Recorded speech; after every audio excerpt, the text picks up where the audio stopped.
Então, quero agradecer mais uma vez a Márcia pelo convite para essa palestra, para conversar com vocês sobre análise linguística e referenciação.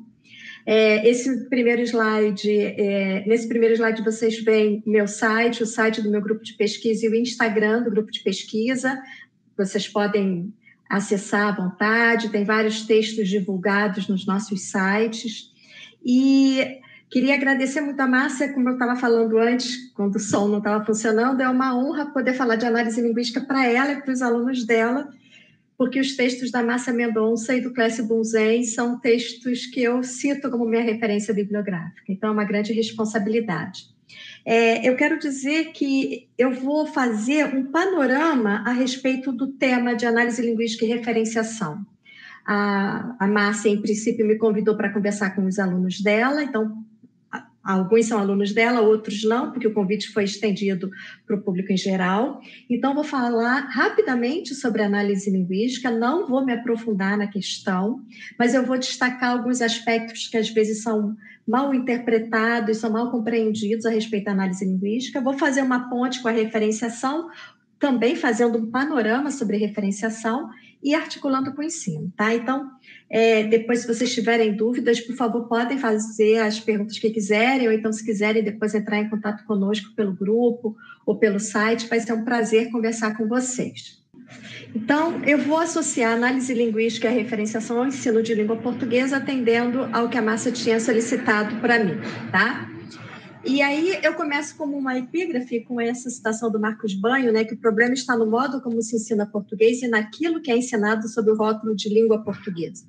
Então, é exatamente nesse caminho que eu vou discutir um pouco com vocês a respeito de análise linguística e referenciação. Voltando a dizer que eu vou falar rapidamente de análise linguística, tá? Então, só para relembrar vocês, eu coloquei aqui nesse slide uma série de autores, né, que falam a respeito de análise linguística, desde o Geraldi, que desde a década de 80 nos apresentou essa terminologia de análise linguística, passando pelos textos da Márcia Mendonça e do Clécio Bunzen, da Terezinha Costa Rubes, o meu livro com a Rosa Kubarich e a Cláudia Teixeira, o texto de Sarmento e Bessa, dentre tantos outros, né? Então, só para situar quem não sabe o que significa análise linguística ou quem tem dúvidas sobre a análise linguística. A análise linguística é o estudo da língua em uso em um texto real. A análise linguística surgiu o termo apareceu primeiro nos estudos de Geraldi da década de 80, um livro que não existe mais, ele foi depois reeditado em 1997 pela editora Ática, aquele livro Texto na Sala de Aula, mas não é o mesmo livro de 1984, alguns artigos não estão lá, mas o artigo em que Geraldi fala de análise linguística está. Então, o termo análise linguística para o Geraldi era uma proposta de ensino de língua que partia dos textos produzidos pelos alunos para verificar o que eles sabiam, o que eles não sabiam e definir o que o professor precisava trabalhar com a turma e como, né? O termo análise linguística depois foi sendo utilizado principalmente pelos documentos oficiais, pelos parâmetros curriculares nacionais, pela Base Nacional Curricular Comum, pelas orientações curriculares nacionais também, né, PCN, OCN, BNCC, e por vários outros autores, e aí ganhou uma perspectiva um pouco mais ampla do que essa que o Geraldi apresentava na década de 80. Então, a análise linguística passou a ser, desde a publicação dos parâmetros, em 1997, uma das práticas de linguagem que deve ser levada em consideração na sala de aula. Então, a leitura / escuta de textos variados, produção de textos variados e análise linguística. Então, essa análise linguística seria o estudo da língua em uso em um texto real, não apenas trabalhando o texto como repositório de exemplos, o texto como pretexto, né? Mas trabalhando o texto na perspectiva de como os elementos linguísticos atuam nesses textos, como se observa as regularidades linguísticas. E aí, geralmente, com o passar do tempo também, os estudos sobre gêneros textuais passaram a ser priorizados no ensino de língua portuguesa, como essas regularidades linguísticas se manifestam em textos que representam determinados gêneros textuais. Então, o que a análise linguística não é? A análise linguística não é sinônimo de ensino de gramática como se imaginava ensino de gramática tradicionalmente. Mas a análise linguística também não é a exclusão do trabalho com aspectos gramaticais, né? A análise linguística é uma união de conhecimentos gramaticais, conhecimentos linguísticos que nós devemos desenvolver com os nossos alunos em todos os níveis de escolaridade de maneiras diferentes. Então, vai além do ensino gramatical, mas não exclui esse ensino gramatical, tá? Então, quando a gente prepara uma aula pensando nessa perspectiva da análise linguística, isso não quer dizer que nós não vamos preparar uma aula que tenha divisão e classificação de orações, ou que tenha também aspectos normativos, mas não vai ter apenas isso, vai além disso. Outra coisa que eu também gosto de mostrar é que a análise linguística não está associada a uma linha teórica específica. Às vezes as pessoas que não conhecem ou têm uma leitura equivocada sobre a análise linguística pensam assim, você que é da área de linguística de texto fala muito de análise linguística. Não sou eu que falo muito de análise linguística. A análise linguística não é um termo utilizado por uma linha específica da linguística.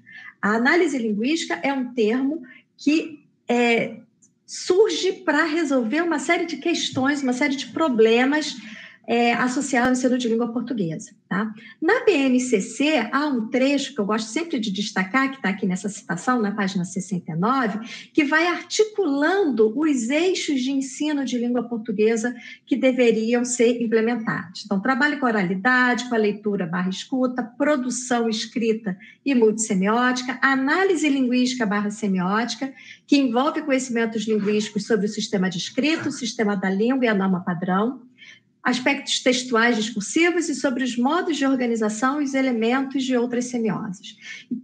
Nos parâmetros curriculares nacionais também já aparece uma lista de aspectos a serem trabalhados na perspectiva de análise linguística e na BNCC também, sempre levando em consideração que parâmetros curriculares nacionais e orientações curriculares nacionais são diretrizes, e a Base Nacional Curricular Comum tem um aspecto mais legal.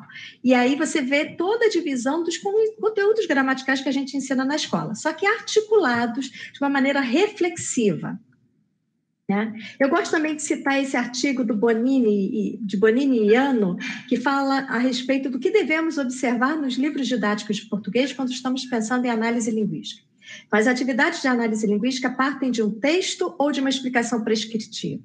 As questões têm a ver com texto. Se as questões têm a ver com texto, verifique se o texto é usado como pretexto para as questões ou se elas realmente colaboram para o entendimento, mas por usar o texto como pretexto, parece que a gente está condenando totalmente qualquer retirada de exemplos de texto. Não é nenhum pecado mortal retirar exemplo de texto. O problema é você usar o texto apenas como um depositório de exemplos, né? Sem analisar o que esses elementos linguísticos têm a ver com a abordagem, com a própria construção do texto. Há alguma atividade de menção ou valorização das variedades, ainda que predomine o ensino da norma padrão? As atividades constituem um encadeamento, uma sequência, ou são exercícios soltos? As atividades levam o aluno a compreender o uso da linguagem em contexto social escrito ou oral, ou são atividades mecânicas e descontextualizadas? Há textos explicativos sobre os recursos linguísticos? Os exemplos contemplam os textos da unidade? O livro traz a possibilidade de adaptação das atividades para o contexto de uso mais autêntico, mais próximo do cotidiano do aluno? Veja, então, nessas reflexões de Bonini e Iano, eles já trazem uma preocupação com o que o livro didático vai chamar de análise linguística. Quem trabalha com ensino há mais tempo e quem analisa livro didático há mais tempo sabe que a abordagem de leitura dos livros didáticos melhorou muito nos últimos anos. A abordagem de produção de texto também melhorou muito. O que não quer dizer que necessariamente em sala de aula esse trabalho tenha melhorado. Agora, nos livros didáticos, a parte dedicada à análise linguística ainda tem muito a melhorar. Em parte, porque parece haver uma certa insegurança das editoras de arriscar atividades inovadoras ou abordagens diferentes, e em parte porque também nem sempre na formação dos professores, mesmo atualmente, se discute como se deveria discutir o que vem a ser a análise linguística, né? E aqui nesse diagrama eu só estou fazendo um resumo disso que eu falei, tá? A perspectiva do uso, reflexão e uso, que já estava em trabalho na década de 90, a integração entre as práticas de linguagem, que aparecem nos parâmetros, mas também já tinha sido proposta pelo Geraldi na década de 80, o texto como unidade de ensino, seja ele do tamanho que for, pode ser uma manchete. Trabalho com leitura, essa integração entre as partes de linguagem ampla também, porque a gente está considerando os textos orais, escritos, multissemióticos, e o respeito às variações linguísticas. Se nós pararmos para pensar, os parâmetros curriculares nacionais, OCN, BNCC, de uma maneira ou de outra, vão abordando esses aspectos que estão nesse diagrama, tá? Então, isso foi, como eu falei, um panorama bem rápido sobre análise linguística. Então, essa reflexão sobre os usos da língua. Onde é que entra a referenciação nisso aí? Então, eu vou parar rapidinho de falar sobre ensino para falar rapidamente, teoricamente, sobre referenciação e depois articular novamente referenciação e ensino. O conceito de referenciação se apoia numa perspectiva diferente de texto e de construção de sentidos do texto.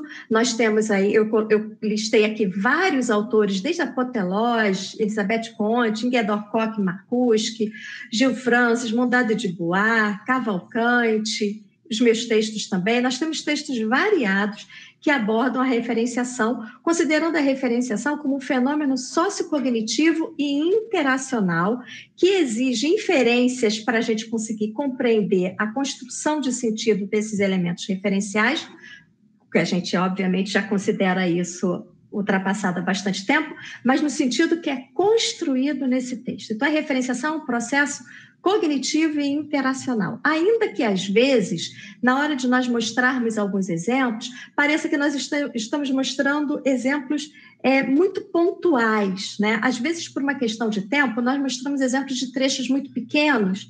Hoje, por exemplo, eu vou mostrar exemplos de textos pequenos, mas a referenciação é muito mais complexa do que o que nós vamos apresentar aqui hoje, tá?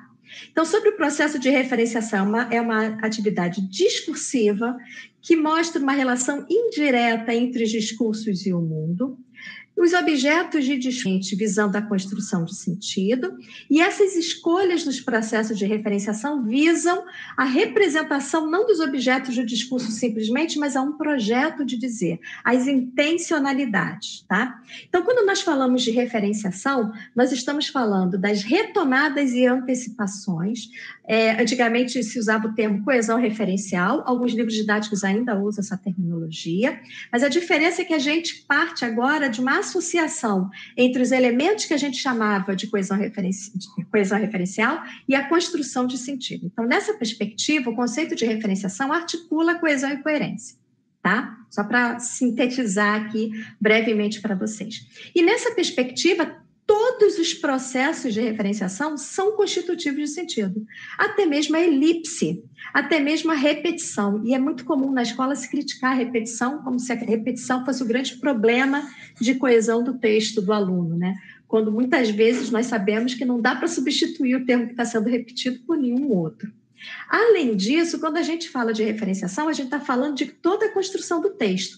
Então, pistas verbais, construções apassivadoras, negações, presença de adjetivos, todo o processo de construção de texto colabora para a referenciação. Então, voltando a essa diferença de coesão referencial e referenciação, também quero chamar a atenção aqui de vocês por um detalhe. Em sala de aula, eu não vejo problema no professor usar o termo coesão referencial, mas é importante que ele vá além no trabalho com a leitura em sala de aula e com a produção de textos, vai além da mera identificação dos elementos, tá? Como nós citamos aí, não basta identificar a que elemento no texto determinado pronome ou substantivo se refere, porque muitas vezes há mais de um elemento morfossintaticamente capaz de associar-se a esses termos. Para compreender um texto, é necessário relacionar os elementos de retomada à construção de sentido. Tá? Então, segundo Koch e Elias, esses referentes, esses objetos de discurso são construídos e reconstruídos de acordo com a nossa percepção de mundo. Então, aqui eu botei uns exemplos muito simples, são aqueles exemplos bem objetivos que a gente encontra até em livros didáticos mesmo, né? Eu costumo brincar que é o exemplo de puxar setinha. E aí a gente já vai ver que num texto essa história de puxar setinha não funciona tão bem. Então, se a gente pega um exemplo como Marcos disse ao filho de 10 anos que ele não pode dirigir antes de completar 18, esse ele só pode ser o filho de 10 anos, né? Então, a retomada do elemento fica um pouco mais simples nesse exemplo. Já no caso de Marcos disse a João que ele não sairia com a esposa, já surge uma ambiguidade. Então, a gente já percebe que a construção do referente não é tão óbvia. E nesse último caso é mais complexo ainda, porque Júlia sempre viaja de férias com a família. A mãe nunca quer ir à praia, mas o pai sempre topa. A mãe e o pai...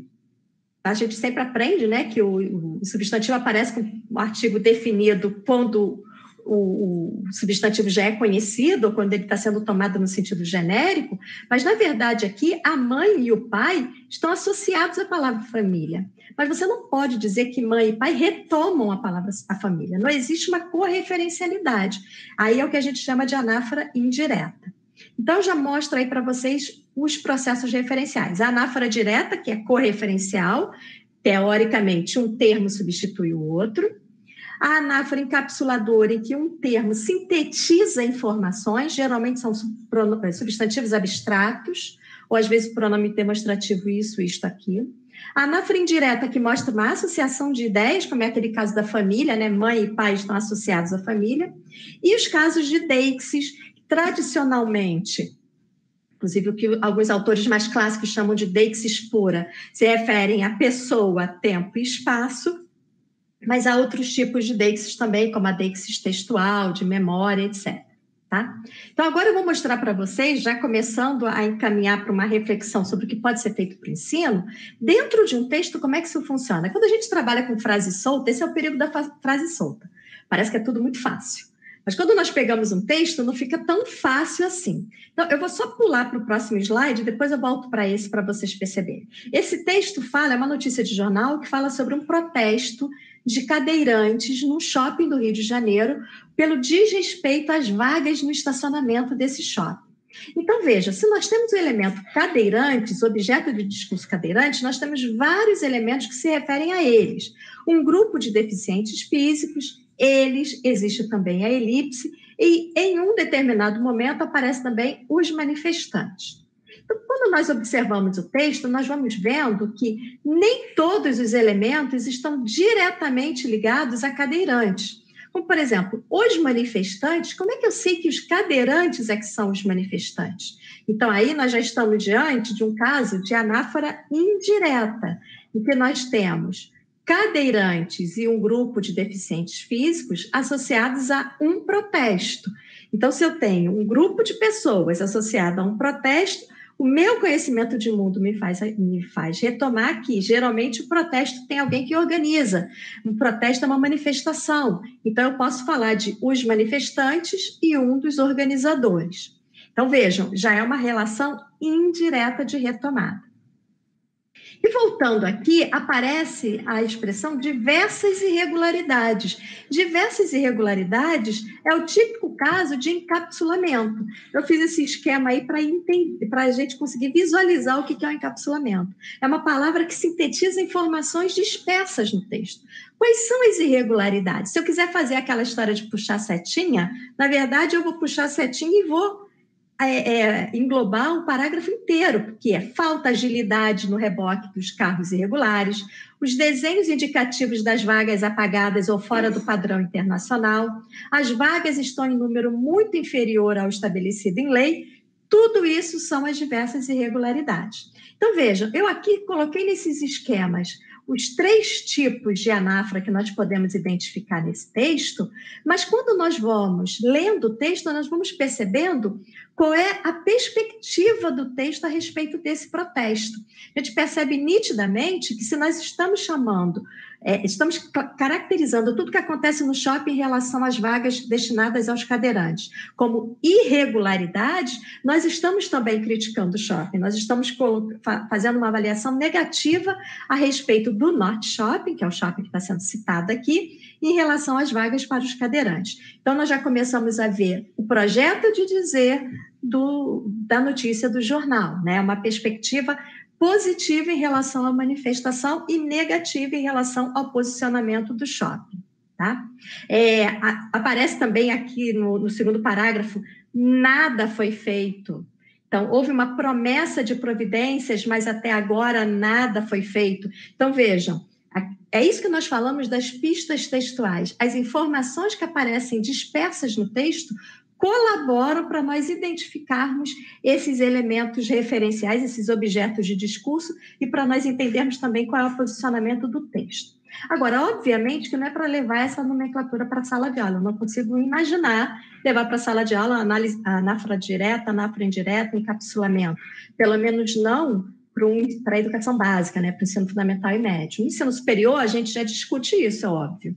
Mas a gente pode mostrar como esses elementos vão funcionando, como a coerência funciona, até para os alunos também entenderem como vão produzir um texto. Hoje, mais cedo, eu estava coordenando um simpósio junto com as colegas Isabel Seara, de Portugal, e Cristiane Lebler, de Santa Catarina, um simpósio que aconteceu na UFRJ, e um dos trabalhos era exatamente sobre a produção de textos dos alunos, como eles vão meio que fugindo do referente que eles construíram no início. Então, é importante trabalhar isso, tanto na leitura quanto na produção.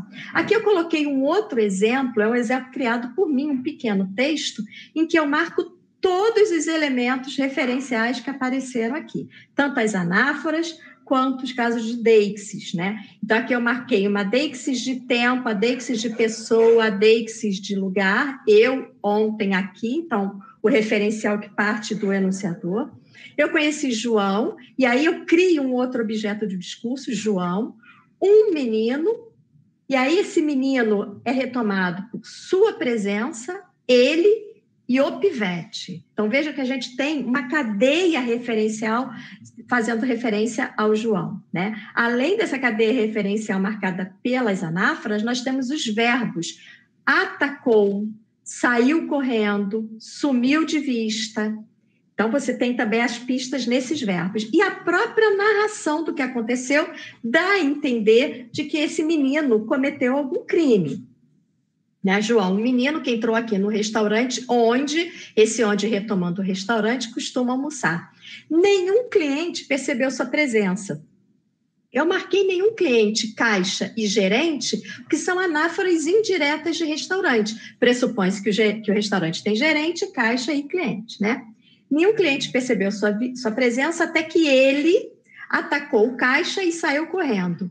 O pivete sumiu de vista e o gerente avisou que o problema acontece sempre. O problema é o encapsulador. Então, veja, todos esses elementos colaboram para criar uma imagem negativa a respeito do João, dando a entender, por exemplo, que ele cometeu algum crime, que ele roubou o caixa do restaurante e tal, né? Agora, é interessante que tem várias leituras que a gente pode fazer a respeito desse texto, porque atacou o caixa não necessariamente significa que ele roubou o caixa, ele pode ter batido no caixa, pode ter xingado o caixa, pode, enfim, ter jogado alguma coisa no caixa, não necessariamente um roubo. Mas a palavra pivete, pelo menos no Rio de Janeiro, tem essa conotação bastante negativa de se alguém cometeu um crime, né? Um menor que cometeu um crime. E aqui é um outro exemplo que eu retirei do jornal na época das Olimpíadas, que mostra como é que uma simples frase pode trazer uma série de outras informações para nós, né? Então, aqui, na vela, Robert Scheid e Bruno Prada venceram hoje e, mais uma vez, são ouro nas Olimpíadas. A conquista da medalha foi difícil, mas os brasileiros mereceram. E aqui nós temos os brasileiros retomando Robert Scheid e Bruno Prada, são elementos correferenciais que não são simples, as pessoas acham que a anáfora direta é o processo referencial mais simples de todos, não necessariamente, né? Se a pessoa não sabe quem é Robert Scheid, ainda mais com esse nome estrangeiro, e Bruno Prada, pode não retomar, afinal de contas eu peguei um trecho do texto, né? Não peguei o texto inteiro. A conquista da medalha, a pessoa também tem que fazer essa associação indireta de que ouro é a medalha de ouro, e isso daí dentro do contexto é mais fácil de ser percebido, né? Aqui também, porque nós sabemos que Olimpíadas tem medalhas, ouro é medalha de ouro, e a conquista é um encapsulador que sintetiza tudo que foi dito anteriormente. Então, veja a importância, por exemplo, do encapsulador para a progressão textual. Veja a importância também do encapsulador para a construção positiva do que aconteceu, a conquista. Não foi simplesmente a medalha. Ganhar a medalha foi difícil. Não é isso. A conquista tem uma conotação muito mais forte do que simplesmente ter uma medalha, né? Parece que foi algo difícil de ter acontecido. E, para finalizar, mais um exemplo que eu quero mostrar para vocês é o exemplo de editorial de jornal. Esse exemplo está lá no livro que eu escrevi com a Rosa Kubarich e com a Cláudia Teixeira, né? Análise e produção de textos. E eu destaquei alguns exercícios que nós elaboramos para esse editorial de jornal, trabalhando com aspectos de referenciação sem usar terminologia de referenciação. Então, veja, o que isso tem a ver com análise linguística? Quando a gente fala de análise linguística, a gente está trabalhando com todos os aspectos linguísticos que estão no texto. Nesse exemplo aqui, a conquista da medalha, você tem um sujeito composto por um SN que tem um complemento nominal, o núcleo do sujeito, que é um substantivo abstrato. Aqui, mais adiante, nós temos mais um elemento que funciona como sujeito. Nós temos todos esses elementos aqui que nós não precisamos nomear como anáfora, encapsulamento, nada disso, mas que atuam na coesão do texto, que marcam a progressão textual, né? Então, nós temos aspectos gramaticais também que podem e devem ser trabalhados. Aqui, no caso da ameaça do lixo, você tem a própria palavra ameaça, né? É muito comum o título, quando tem um substantivo abstrato, esse título acaba atuando como um grande encapsulador do texto, né? E se esse termo ameaça, que tem uma conotação bastante negativa, ele já antecipa para o leitor o que vai aparecer. Outro aspecto é que logo na primeira frase do texto, lixo é apresentado como um desafio e um problema. Então, desafio, problema, ameaça. É como se fosse uma tríade de abordagem do lixo. E todo o texto vai ser construído fazendo um paralelo entre os desafios e os problemas. Então, os problemas que todos conhecem e os desafios que têm que ser enfrentados para resolver o problema. Outro aspecto aqui, esse terceiro exercício, identifique os referentes das palavras, pode parecer simplesmente aquele exercício de puxar setinha, né? Então, sua dimensão é porque o problema do lixo só cresce, tá? A dimensão desse problema. Mas o interessante é que, além de identificar os referentes, a gente pode observar a gradação na apresentação do problema. Então, primeiro é uma dimensão abstrata, depois aparecem os dados, depois aparece todo esse material e depois a gravidade da situação. Então, vejam que o leitor vai sendo levado a acreditar que realmente o lixo é um problema muito sério, muito difícil de ser resolvido, uma grande ameaça. Então, as retomadas são feitas de maneira gradativa para aumentar a gravidade da situação. Então, nessa apresentação breve, né, que eu não quero falar muito, porque também a gente já acabou até começando atrasado, nessa apresentação breve eu tentei mostrar para vocês como que o trabalho com os aspectos da referenciação fazem parte do trabalho da análise linguística, fazem parte do trabalho do ensino de língua. É muito comum os professores se preocuparem de ter que apresentar uma nova nomenclatura. Não precisa apresentar uma nova nomenclatura. O livro didático fala de coesão referencial, pode usar o termo coesão referencial. Mas é importante mostrar para o aluno mais do que aparece no livro didático. É muito comum, quando aparece coesão referencial, aparece assim, o pronome substitui o nome, usa o pronome. E aí, o que acontece com a maioria dos alunos? Eles começam a botar um monte de pronomes nos textos deles, e qualquer professor, rapidamente identifica esse excesso de pronomes como um problema de coesão. E aí o aluno fica sem entender nada. Mas como que o pronome é um problema de coesão se o livro está dizendo que uma das estratégias de coesão é utilizar o pronome, né? Mas há outras estratégias de coesão também, há outras estratégias de referenciação que podem aparecer no texto. Aquela questão da repetição, por exemplo, a repetição de elementos que funcionam como encapsuladores é muito comum nos textos e difícil de ser substituída. Os encapsuladores são substantivos abstratos. Como é que você vai substituir um substantivo abstrato? É muito difícil fazer essa substituição. Às vezes, também, essa repetição aparece por meio de anáforas diretas, retomando um termo técnico. Então, por exemplo, é uma redação do Enem que fala sobre a importância da tecnologia na sociedade contemporânea. O aluno vai repetir a palavra tecnologia. Ele vai usar o que no lugar de tecnologia? Aparelhos tecnológicos? É difícil substituir. Ele pode usar outras estratégias, ele pode dar exemplos, depois retomar esses exemplos, mas vai ser difícil eliminar essa repetição. Então, a repetição não necessariamente é um problema. E ela pode ser até uma estratégia importantíssima no texto. Antes de passar para essas considerações finais, eu só queria citar como exemplo algo que aconteceu na época do impeachment da Dilma, em que aparecia, eu acho que foi na revista Veja, que aparecia sempre assim, Dilma, Dilma, Dilma, Dilma, Dilma, Dilma. Não aparecia em nenhum momento a presidenta ou a líder do país, nada. Era só Dilma, Dilma, Dilma, Dilma. Então, uma repetição de Dilma. Mas Dilma aparecia geralmente acompanhada de verbos, e esses verbos vinham numa gradação também. Então, era Dilma fala, Dilma reclama, Dilma grita, Dilma se descontrola, Dilma esbraveja. Então, essa gradação de verbos colabora para a recategorização do objeto de discurso Dilma, criando uma imagem de uma pessoa que perdeu totalmente o controle. Então, vejam como as estratégias de referenciação são muito mais complexas do que a gente imagina. Estou apenas fazendo uma pincelada, porque ainda há outros aspectos que não cabem aqui, porque não são diretamente associados ao ensino, né? Então, quando a gente pensa em análise linguística, em ensino e trabalho com referenciação, a gente tem que pensar que a língua não existe fora dos sujeitos sociais que a falam e fora dos eventos discursivos nos quais eles intervêm e nos quais mobilizam suas percepções, seus saberes, quer de ordem linguística, quer de ordem sociocognitiva, ou seja, seus modelos de mundo. Eu gosto sempre de citar a nossa querida e saudosa Ingeborg Koch, que é uma maneira também de homenagear uma das principais pesquisadoras da área de linguística de texto do Brasil, né? Ela, Marcuski, Leonor Fávero, que na década de 80 também apresentou tantas teorias sobre a linguística de texto, o nosso querido Travalha.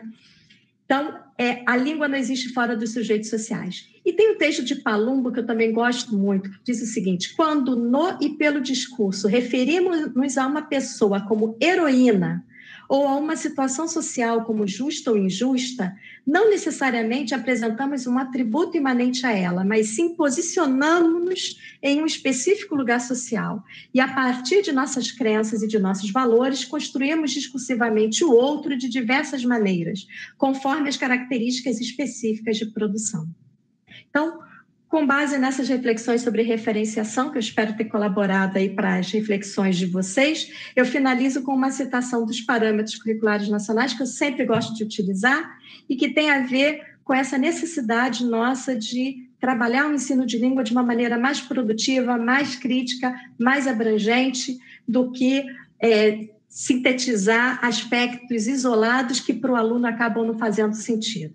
Toda educação comprometida com o exercício da cidadania precisa criar condições para que o aluno possa desenvolver sua competência discursiva. Então, é isso que eu tinha para falar para vocês. Tem aqui minhas referências bibliográficas. E eu fico aí aberta para os comentários e para as dúvidas que vocês tiverem. Leonor, muito obrigada pela excelente palestra que você deu, né? Enfim, já estamos aqui com muitas questões e eu disse que a gente poderia ter um tempinho, talvez, de algum questionamento da plateia, se você tiver essa disponibilidade. Pode ser? Claro, lógico, estou aqui à disposição de vocês. Ok, então a gente aguarda os questionamentos para quem quiser fazer para a professora Leonor. Eu tenho pergunta, mas eu não queria ser a primeira. Eu acho que tem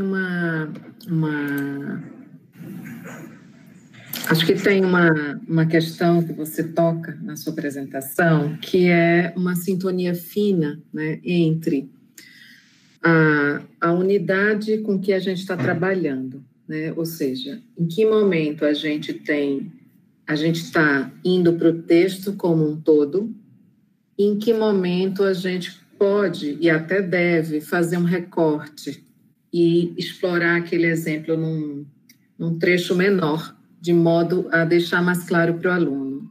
Então, eu sei que a gente não tem uma resposta objetiva para isso, mas da sua experiência, né, o que é que você diria para a gente tentar encontrar uma sintonia mais fina em relação a isso?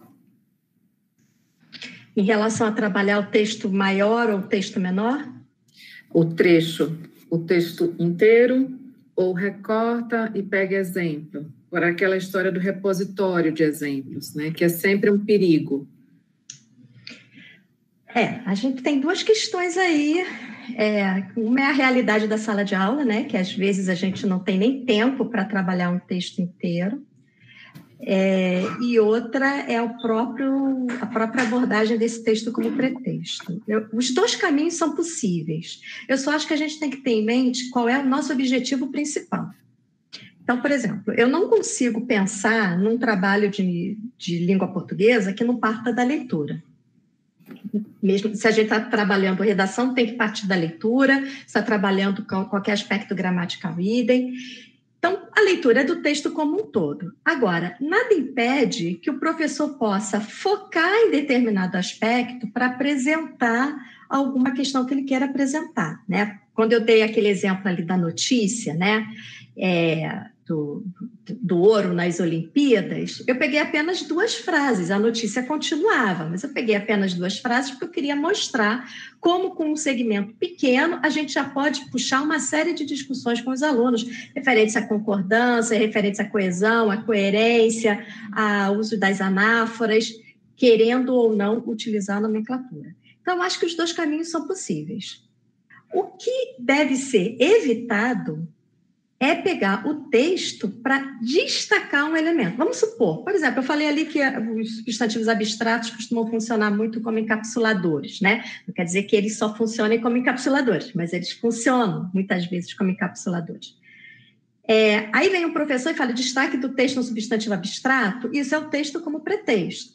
Agora, se ele pega um trecho do texto, um parágrafo, e joga um olhar mais cuidado a respeito daquele parágrafo, para mostrar o uso do substantivo abstrato, para usar o papel desse substantivo abstrato dentro do texto como um todo, ou seja lá o que for, isso já não é o texto como pretexto. Então, o Marcuse tem um artigo de 1996 em que ele fala muito disso, dos exercícios de copiação e de compreensão. Então, não tem problema retirar do texto, o problema é parar aí. Da mesma forma, não tem problema trabalhar um trecho, o problema é terminar aí. Agora, o grande problema, aí já não tem a ver especificamente com o ensino. Na nossa área de pesquisa de referenciação, é a pessoa só dar exemplos com trechos. Mas aí já é outra história, outra discussão que não cabe aqui, né? É muito comum a gente pegar textos publicados no exterior, em que o autor fala que vai trabalhar, por exemplo, um testamento, e pega só 3 ou 4 frases para analisar e não analisa o texto como um todo. Então, esse é que é o grande problema. Porque... Pode complementar. Não, esse que é o grande problema. Você quer que eu leia as questões que estão aparecendo aqui no chat, ou você leia? Como é que você vai fazer? Eu posso ler para você. Então, tem uma observação que não é uma questão. É interessante notar a repetição como estratégia. Há casos em que, mesmo repetindo, o referente pode ser recategorizado. Se você quiser comentar. É isso mesmo. Ultimamente, eu tenho sido a defensora das repetições. Os alunos ficam desesperados. Eu sempre falo assim, todo mundo que está nos ouvindo aqui, quase todo mundo, é da nossa área de letras, né? Se bobear, muitos aqui com mestrado e doutorado. Peguem a sua dissertação de mestrado, a sua tese de doutorado. Márcia, qual foi o tema principal da sua tese de doutorado? Nossa, nada a ver com análise linguística nem ensino. Pense, vamos lá, cartilha educativa, divulgação científica, quadrinização. Ótimo. Dá para substituir quadrinização por alguma coisa? Não dá. Não dá. Está definido lá. Exato, são termos técnicos, né? Até mesmo cartilha, você de repente vai falar o material didático, esse material didático, mas daqui a pouco acaba, você vai ter de repente 2, 3 palavras para usar no lugar, nem sempre as palavras vão funcionar na hora da substituição, então você acaba tendo que repetir mesmo. Então, termos técnicos você repete, isso não é necessariamente um problema. Ok, obrigada, Leonor. Tem uma pergunta agora da Sônia Coutinho, e está engraçado porque tem um chat animado, né? Eles comentam e pessoas respondem no chat, está maravilhoso. Mas a Sônia pergunta, como tratar essas questões em sala de aula sem recorrer às nomenclaturas? Assim, eu acho que o pobre do aluno no ensino básico já tem nomenclatura demais para decorar e, infelizmente, por mais que a gente discuta isso, ainda tem sido prioritário no ensino de língua portuguesa, na educação básica, o decoreba de nomenclatura, né? Assim, não tem nenhum problema o aluno aprender o que é adjunta de nominal, muito pelo contrário, complemento nominal, tudo isso a gente tem que aprender, mas parece que o ensino de língua portuguesa se reduz a isso e aí o aluno só vem com nomenclatura. Então, levar mais nomenclatura para o aluno, eu acho que isso acaba complicando algo que não precisa ser complicado. Se você mostra para o aluno como que os elementos, talvez num momento inicial, né, para apresentar o conceito da referenciação para os alunos, a gente tenha mesmo que usar aquelas famosas setinhas, né? A gente tem que partir de exemplos mais fáceis, de exemplos mais prototípicos. Mas, logo em seguida, a gente já pode começar a dar uma cutucada, colocar um elemento como a palavra problema, que está sintetizando tudo que foi dito antes, para o aluno ficar assim, peraí, mas eu não consigo puxar setinha. Então, esse problema, vocês concordam que está resumindo tudo que foi dito antes ou tudo que vai ser dito depois? Então, você já vai apresentando isso sem a necessidade da nomenclatura, tá? Uhum. Não vejo nenhuma necessidade disso na educação básica. Ok. Temos uma pergunta do Carlos Camões. Você poderia falar um pouquinho mais sobre recategorização? Em que consiste e como funciona? Sei que é um tema amplo, não precisa falar muito, só algumas linhas gerais. Tá. A recategorização é inerente ao processo referencial. Todas as vezes que você vai como é que eu vou explicar em linhas gerais isso? Todas as vezes que você apresenta um objeto do discurso, ele vai retomando esse objeto de discurso no decorrer do texto, seja de maneira direta, seja de maneira indireta, você recategoriza. É como se você acrescentasse mais uma informação. Então, a recategorização é inerente ao processo referencial. O que é interessante é que, às vezes, as pessoas só pensam na recategorização como anáfora direta. Então, por exemplo, se eu falo de Márcia, e aí eu falo a professora da Unicamp, eu estou recategorizando. As pessoas não percebem que eu recategorizo também pelas outras pistas que aparecem, que não são anáforas diretas em relação à Márcia, mas que colaboram para a imagem que eu construo da Márcia. Quando eu dei o exemplo da Dilma, eu mostrei isso com os verbos, né? Outra coisa que as pessoas também não percebem é que a própria presença de encapsuladores que não vão retomar a Márcia, mas que vão retomar, eu estou falando da Márcia, estou falando do trabalho dela, e depois eu falo, essa pesquisa, a pesquisa está sintetizando tudo o que eu falei a respeito do trabalho da Márcia. Então, quando eu falo de pesquisa, ou essa pesquisa inovadora, eu estou também, de uma certa forma, recategorizando a Márcia, porque eu estou acrescentando uma informação a respeito de tudo que eu falei da Márcia. Então, o conceito de recategorização tem que ser tomado na perspectiva ampla.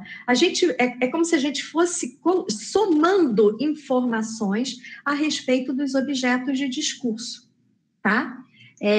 E aí tem uma série de teorias e de teóricos que vocês podem pesquisar, alguns que estão na minha referência, mas ali eu fiz uma referência bem sintética. Se vocês entrarem lá no meu site, vocês vão ver várias dissertações e teses dos meus orientandos, e artigos meus também, com bibliografia ampla, publicada no Brasil e no exterior sobre isso.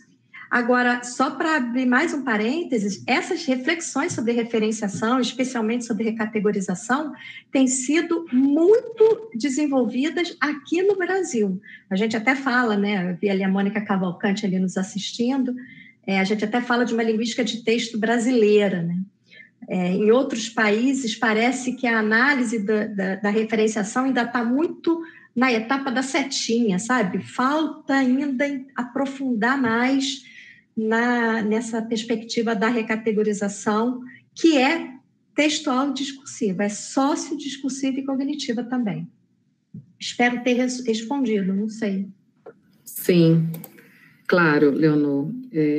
Eu teria um outro comentário que eu acho que você já tocou, mas eu tenho pensado bastante sobre isso quando nós fazemos o seguinte: todo momento que você falou de recategorização, os processos também de modalização, né? Ou seja, de expressão da nossa apreciação valorativa sobre o discurso que a gente produz e sobre os objetos do mundo, né?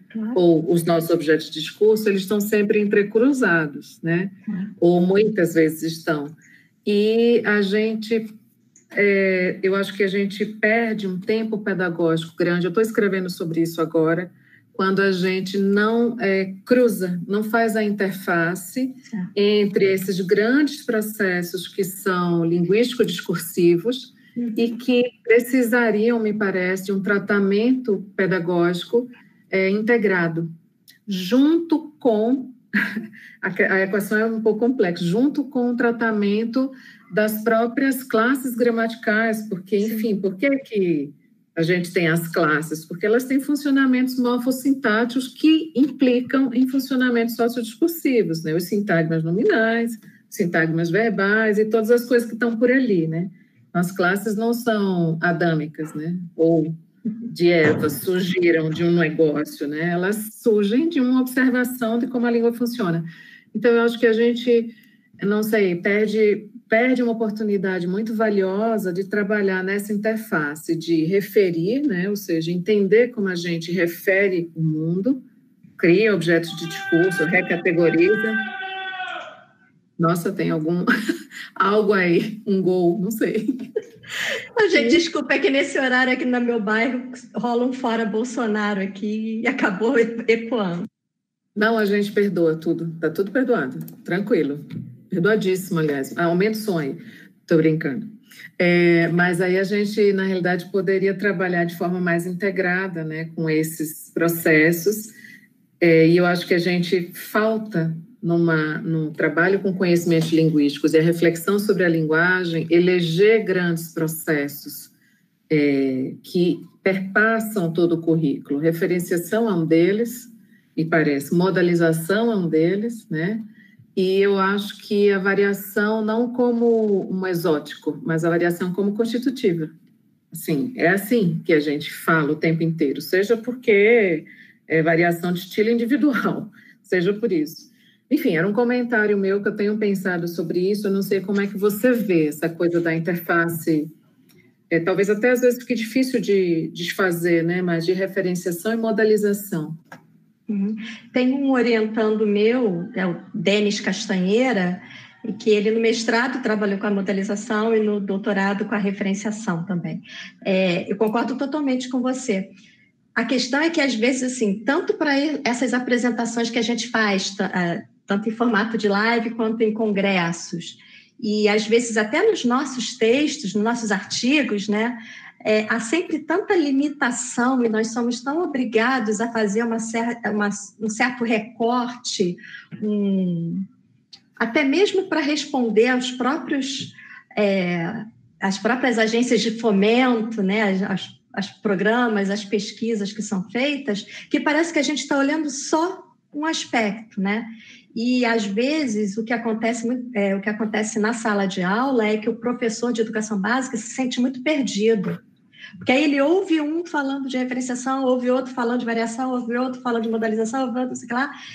E, na verdade, quem tem que juntar isso tudo é o professor da educação básica e nem sempre ele tem essa formação, né? Para nós fazermos essa junção total, Seria um sonho. Meu sonho é fazer isso. O que a gente pode fazer é tentar publicar alguns artigos, fazer algumas apresentações articulando isso. E essa foi até uma tentativa, né?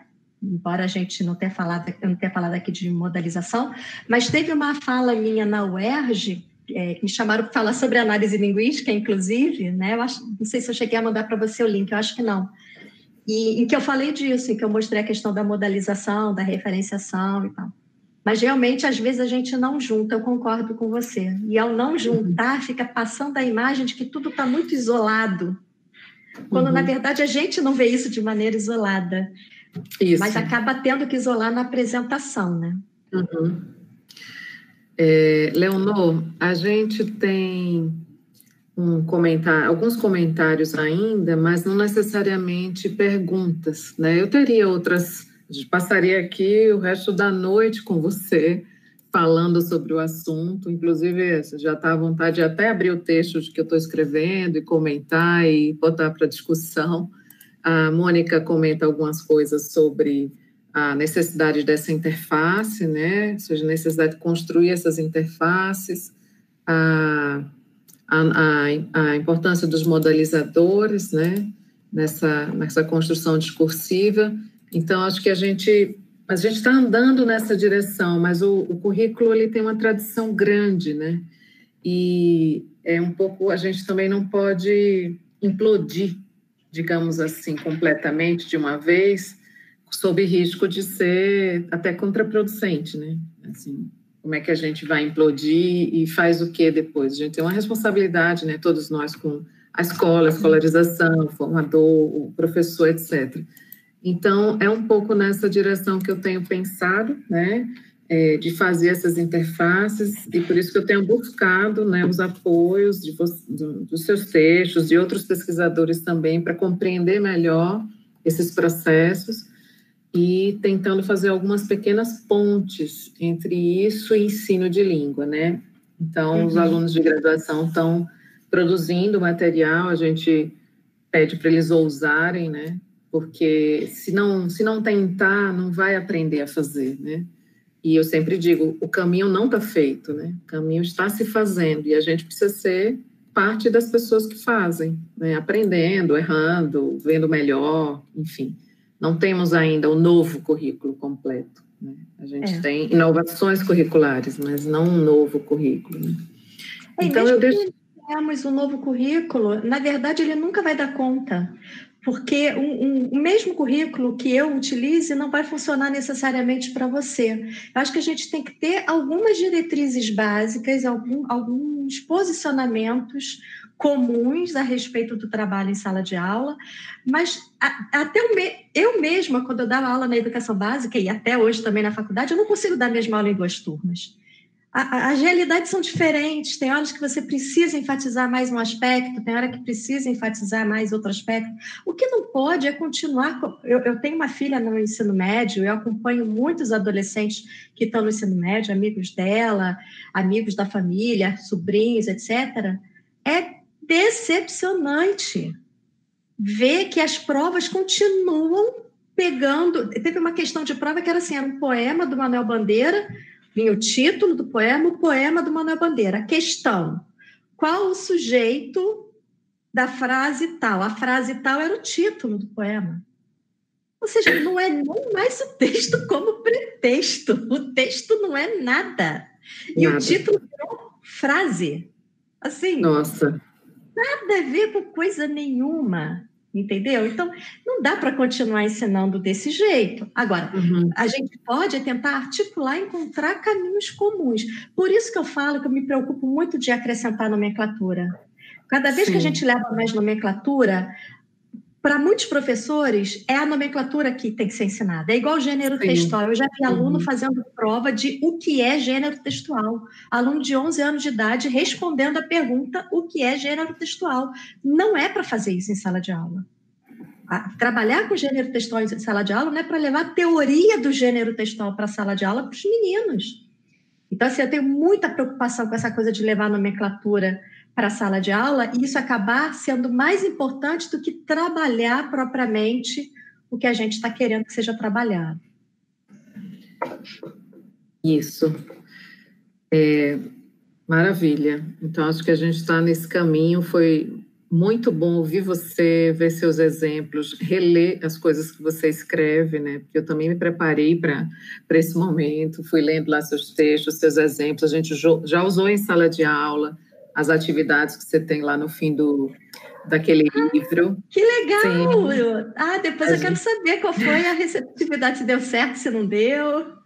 Deu super certo, a gente tá lá usando, e aí o desafio é pegar aquilo e colocar no âmbito de uma SD, que aí você tem os outros objetos também, né? Enfim, é uma alquimia danada, mas a gente está no caldeirão, mexendo, né? Enfim, e temperando, né, com a fala de vocês, a presença, né, e o entusiasmo e a seriedade com que vocês fazem o trabalho. Então, Leonor, eu queria que, se você quiser dizer alguma palavra final, eu já deixo aqui o nosso enorme agradecimento, principalmente também pela generosidade da espera no início dos problemas técnicos, né? Enfim, que a gente não contorna essas coisas do online completamente, né? A gente contorna em boa parte das vezes, às vezes não, então eu peço desculpas, e desculpas também ao público, mas isso acontece, né? Como aconteceu hoje. E então eu te agradeço a presença, né? A generosidade, e agradeço também a todos que estiveram aqui participando. Esse é a primeira live online do MELP Convida, e a gente espera repetir com outros colegas pesquisadores e professores, enfim, outras pessoas que possam contribuir para as nossas reflexões, ok? Agradeço muito e deixo a palavra com você. Eu só queria agradecer a presença de todos, quero agradecer muito a você, Márcia. Eu já tinha agradecido naqueles momentos em que ficou tudo cortado, mas foi uma honra ter sido convidada por você. Como eu falei antes, você é minha referência bibliográfica, você e o Clécio, um Zen, sempre cito você. Tem alunos meus orientando os meus assistindo, que estão vendo também seu rosto, porque a gente lê o livro e quer saber como a pessoa é, né? Então, fiquei muito feliz com o convite. Sempre que precisar, pode me convidar. E eu vou querer depois saber aí do teu retorno desse trabalho com os seus alunos. Quem sabe, de repente, surge uma parceria nossa aí. A gente pode, de repente, escrever um artigo juntos, fazendo essa... né? A gente pode escrever alguma coisa junto. Vai ser uma honra e um prazer para mim. Para mim também. Então, vamos lá, deixa eu arrumar um pouco a cabeça com esse texto, aí vocês leem e dizem assim, isso faz sentido, mais ou menos. Enfim, estou suando aqui para fazer as interfaces. Mas já foi um prazer muito grande, né? E tem gente muito querida aqui na audiência, além dos nossos alunos, né? A Mônica, o Aquiles passou por aqui, tem outras pessoas também aqui presentes, a gente agradece muitíssimo. E vai encerrando essa noite desse jeito legal, né? Entusiasmado e cheio de ideias. E é para isso que a gente convida esses nossos amigos. Muito obrigada, Leonor. Obrigada, pessoal. Obrigada. Até a próxima vez. Um beijo para vocês.